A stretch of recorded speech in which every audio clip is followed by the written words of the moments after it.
ते स्वप्न सत्यामध्ये उतरत आहे। शरद पवाराला चिन्ह सुद्धा चांगलं मिळालं, तुतारी।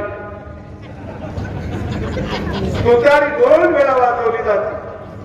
एक लक्ष्मीच्या पावलानं नवरी यायला लागली आणि नवऱ्याला हळद लागली की तुतारी वाजते, आणि दुसरं पावल स्मशानभूमीकडे जाताना तुतारी वाजते।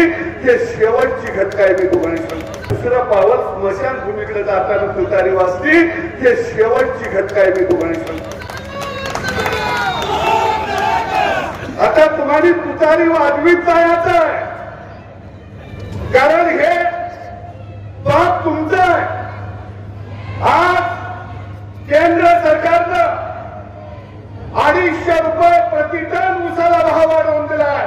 मी आदरणीय नरेंद्र मोदी, अमित शहाजी आणि केंद्र सरकारचं जाहीर अभिनंदन करतो, जाहीर अभिनंदन। तुमच्या लक्षात आलं असेल, आता महाराष्ट्रामध्ये गोंधळ चाललाय। हे कोण गोंधळ घालतोय? मी जाहीर सांगतो, ह्याच्या मागे पवारच आहे। महाभारतातला शकुनी मामा आणि कलियुगातला शकुनी मामा कोण असेल तर त्याचं नाव शरद पवार आहे। हा शकुनी मामाचा देवेंद्र फडणवीसला घेरायचं चाललंय।